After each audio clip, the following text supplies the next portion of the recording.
Bonjour, nous sommes des élèves de la classe 6e 5 du collège Albert Camus à Clermont-Ferrand. Bienvenue sur notre plateau télé à la salle Sancy à la Bourboule pour le festival Plein la Bobine. Et nous accueillons Ambre Lara et Solène Escura sur notre plateau. Bonjour à vous. Bonjour. Pouvez-vous vous présenter en quelques mots, chacun votre tour?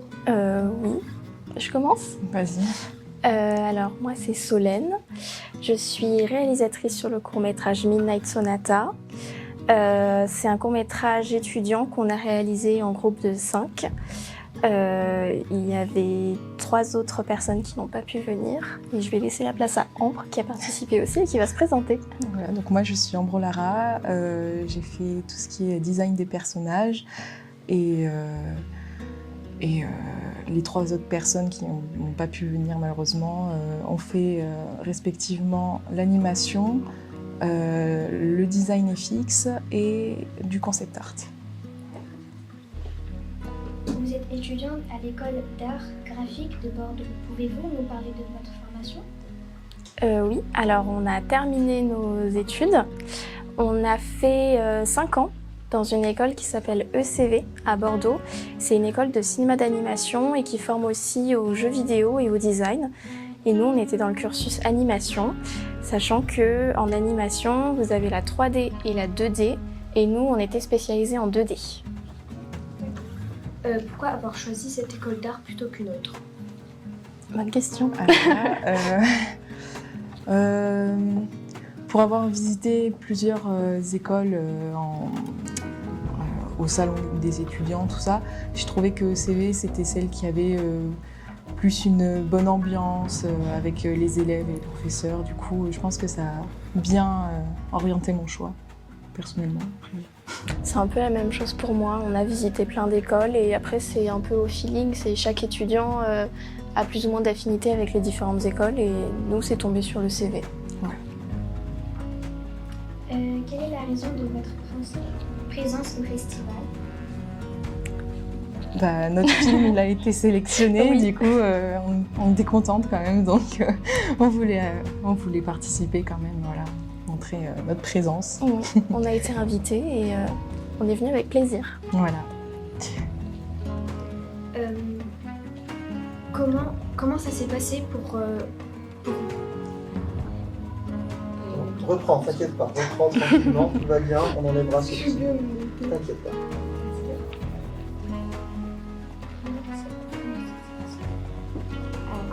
Comment ça s'est passé pour vous d'être invité au festival? Comment vous l'avez pris? Très bien. C'était une très belle invitation. On a été assez surprise parce qu'on ne connaissait pas ce festival avant d'être invité. On est venu avec plaisir et puis c'est une très jolie ville. Donc après on est arrivé hier, donc on n'a pas encore eu le temps de tout faire et tout voir, mais jusque-là ça se passe très bien, on a été très bien accueillis. Pouvez-vous résumer l'histoire du film Midnight Sonata? Tu le fais ou je le fais? Vas-y, tu peux Alors, dire le pitch. Midnight Sonata, c'est l'histoire de Puck, un petit grain de sable, marchand de sable, qui vit dans une communauté dirigée par une chef.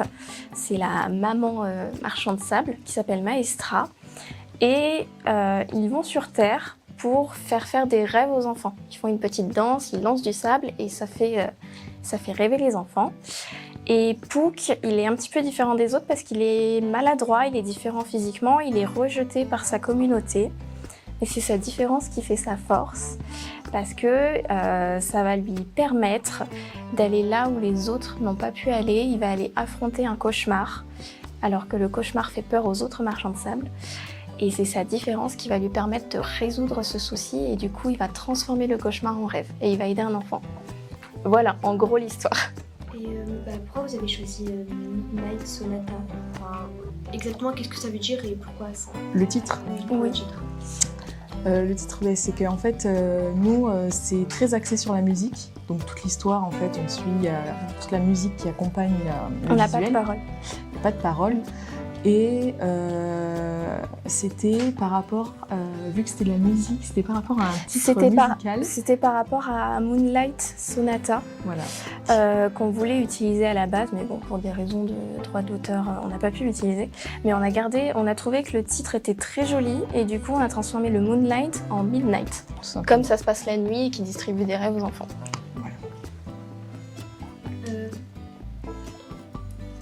Quel était votre rôle à chacune sur ce film? Je commence. Alors on avait, Ambre a déjà commencé à en parler un petit peu tout à l'heure. On était 5 et on avait chacun notre rôle. C'est-à-dire qu'on avait 5 spécialités différentes et chacun intervenait sur sa spécialité. Donc Ambre a créé le personnage, elle a dessiné le personnage dans les recherches préparatoires, parce qu'avant de faire un dessin animé, il y a beaucoup de recherches, ça s'appelle la pré-prod. Et on doit dessiner à quoi va ressembler notre personnage, donc on fait beaucoup de versions. Moi, j'ai été spécialisée en décor, donc j'ai dessiné tous les décors. Après, on avait Chloé qui, elle, était spécialisée en FX. Les FX, c'est les effets spéciaux, donc tout ce qui est fumée, éclair, petits sentiments, c'est elle qui les a dessinés. On avait Clément qui était spécialisé en animation 2D, donc lui, c'est lui qui a dessiné et animé les personnages. Et on avait Laurie qui était spécialisée en concept art, donc ça, c'est toutes les recherches préparatoires pour les environnements. C'est ce qui m'a permis à moi de faire les décors finaux. Voilà. Avez-vous travaillé ensemble ou chacune de votre côté pour réaliser ce film? Puisque vous étiez du coup tous de votre côté ou tous ensemble? Alors ensemble, c'est obligatoire quand on fait un dessin animé. Alors vous avez là au festival des personnes qui ont fait des dessins animés seuls. Nous pour le coup on a fait en groupe et la plupart du temps les dessins animés que vous voyez au cinéma sont fabriqués par beaucoup de personnes et c'est très important de savoir travailler en équipe. Donc on a travaillé en groupe et c'était très important parce que si on commençait à partir chacun de notre côté, ça allait être compliqué. Ouais, c'est ça. Et nous, on n'était que 5, hein, normalement. Sur les gros films, ils sont plusieurs centaines. Vraiment beaucoup. Vraiment l'esprit de groupe, quoi. C'est ouais, ça. Ouais. Oui, c'est très important. Quelles ont été vos sources d'inspiration pour créer ce film? Alors, il y a eu Vice Versa. Ouais. Vice Versa, on a beaucoup aimé du coup les petits personnages, donc on a un peu... le côté un peu voilà. abstrait. Il y a eu Soul, je crois, de Disney. Soul, oui. En fait, tout ce qui était Disney, ouais. Pixar, un peu tourné vers quelque chose de féerique, un peu le rêve, ça nous a pas mal inspiré. Toy Story aussi, ça c'était plus pour les décors. Parce que comme nos personnages sont tout petits, quand on les voit en gros plan sur la caméra, ça veut dire que les décors derrière sont très grands. Il faut que ça soit à leur échelle. Donc on s'est inspiré de Toy Story parce que dans Toy Story, les jouets sont filmés à leur échelle et la chambre derrière est beaucoup plus grande du coup par rapport à eux. Et puis je crois que c'était tout ce qu'on a vu. Il y a eu Fantasia. Fantasia, oui c'est vrai. Parce que Fantasia, c'est un film avec de la musique qui est dirigé par la musique, un peu comme du coup juste pour ça, c'était quand même une inspiration.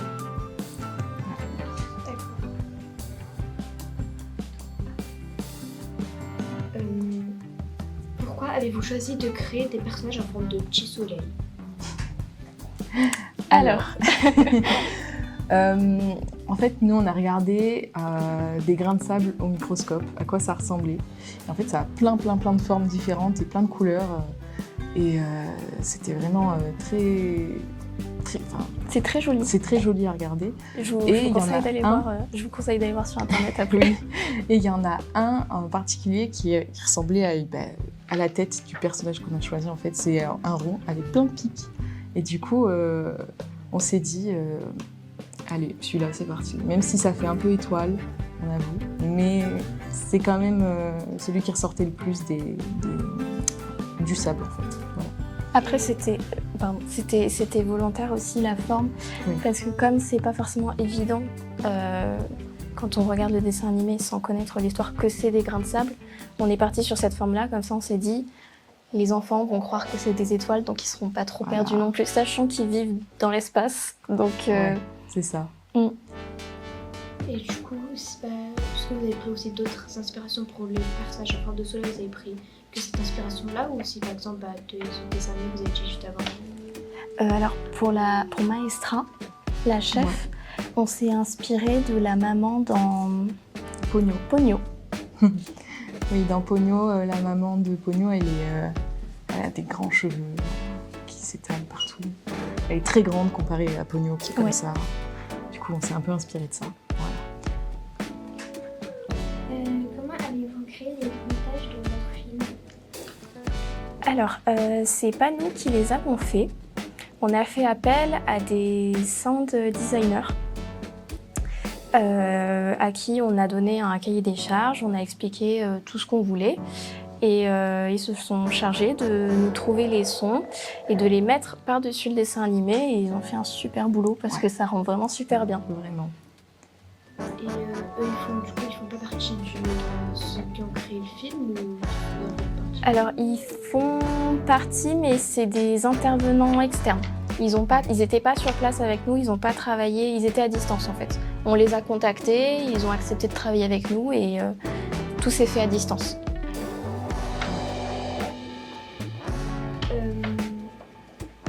Combien de temps vous avez pris pour réaliser ce film? Eh bien, 2 ans. Oui. Voilà, 2 ans, nos 2 dernières années de AECV en fait.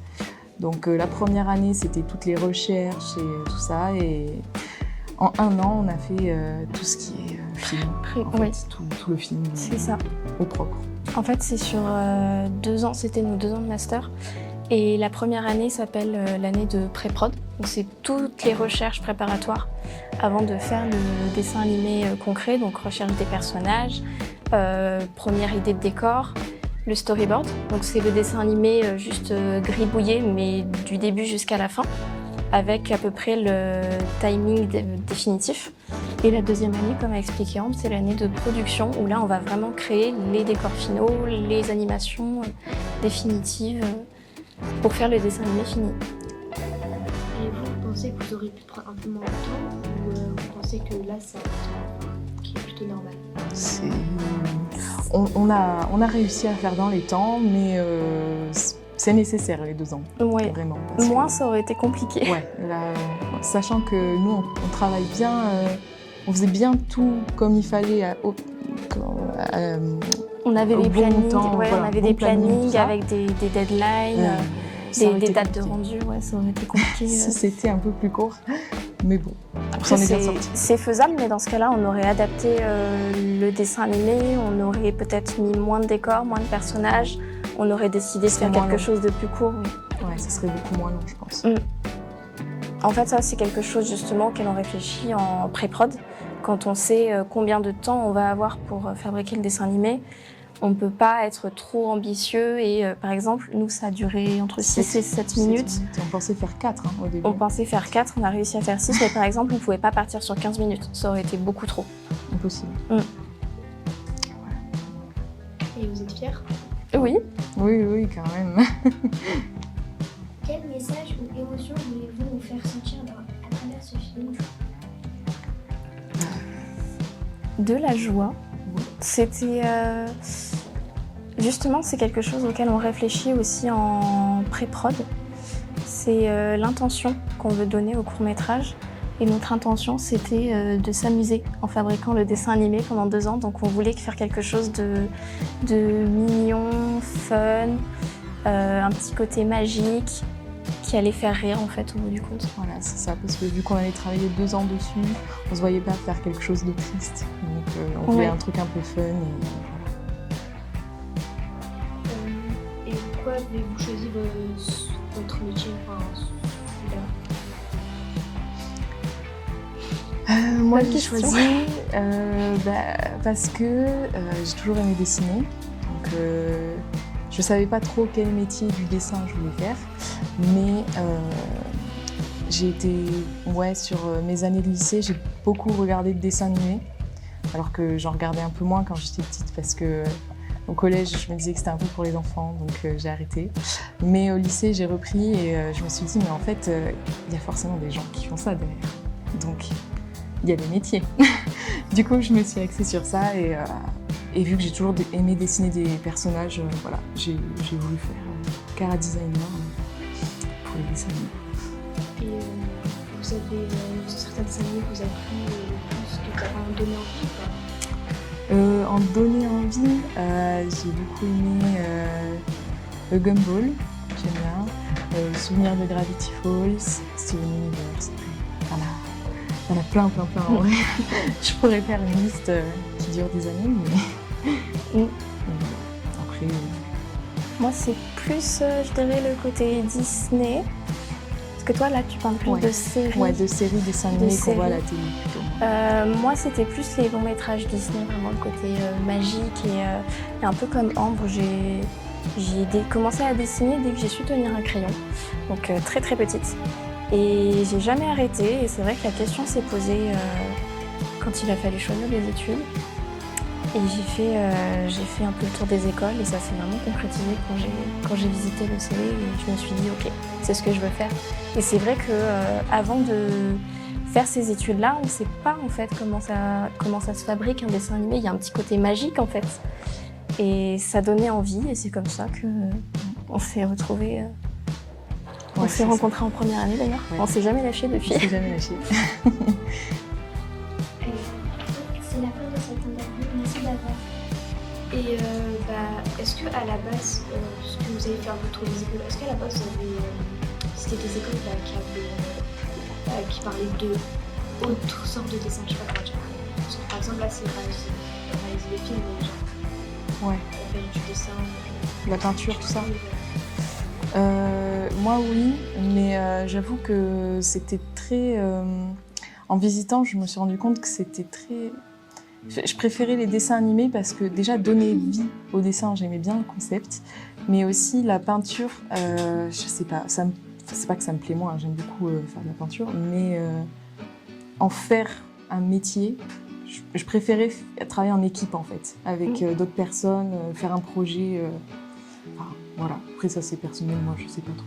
C'est exactement la même chose pour moi. Ouais. C'est vrai qu'il y a quand même une différence entre peindre et faire un dessin qui va rester immobile et donner vie à notre personnage. Le voir marcher, le voir courir, c'est quand même c'est magique quoi.